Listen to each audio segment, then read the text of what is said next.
Voici les 12 lois cosmiques universelles qui régissent la création, qui se trouvent dans plusieurs livres des religions, mais mal expliquées en métaphore ou en parabole. Que tu sois chrétien ou musulman, ces lois régissent nos vies humaines, sans s'en rendre compte. Ces fondements invisibles qui influencent chaque aspect de notre réalité, que vous les acceptez ou non, ces lois gouvernent nos vies comme la gravité. Alors nous passons à la première loi, la loi de l'unité divine. Nous sommes tous connectés, faisant partie d'une énergie divine. Chaque pensée, chaque action, chaque parole que nous projetons résonne dans l'univers, affectant le tout. La deuxième loi, c'est la loi des vibrations. Tout est vibration. Les galaxies aux plus petites particules, nos pensées, nos sentiments vibrent à différentes fréquences. Si vous voulez attirer l'argent ou quelque chose, vous devez vibrer à sa fréquence. Si vous voulez attirer des gens positifs, assurez-vous de vibrer à sa fréquence.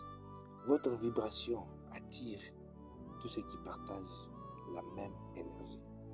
3. La loi de la correspondance. Ce que vous ressentez à l'intérieur se reflète à l'extérieur. Vos croyances et vos pensées façonnent votre réalité. Si vous êtes négatif, vous attirez le négatif. 4. La loi d'attraction. Vous attirez sur quoi vous êtes concentré. Vous attirez ce que vous accordez plus d'attention. 5. La loi d'action. Passez à l'action qui est en alignement avec votre intuition et vos désirs. Une source d'inspiration intérieure. 6. La loi de la transmutation de l'énergie. Tout est énergie. Elle se transforme en réponse de vos pensées et sentiments.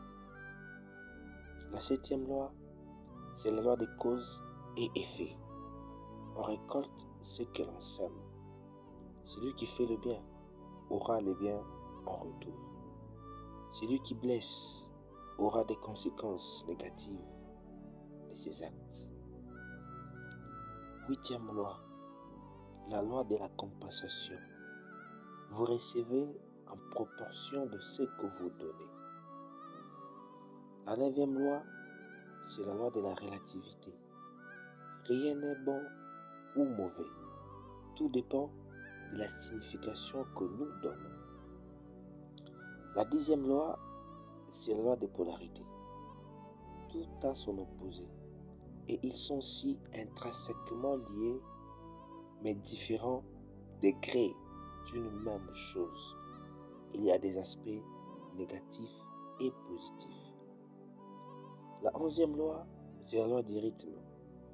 Tout a un cycle, le moment du repos et les moments productifs qui agissent dans nos attentes en conséquence.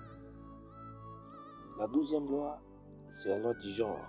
Il s'agit de l'équilibre entre l'énergie masculine et l'énergie féminine en nous.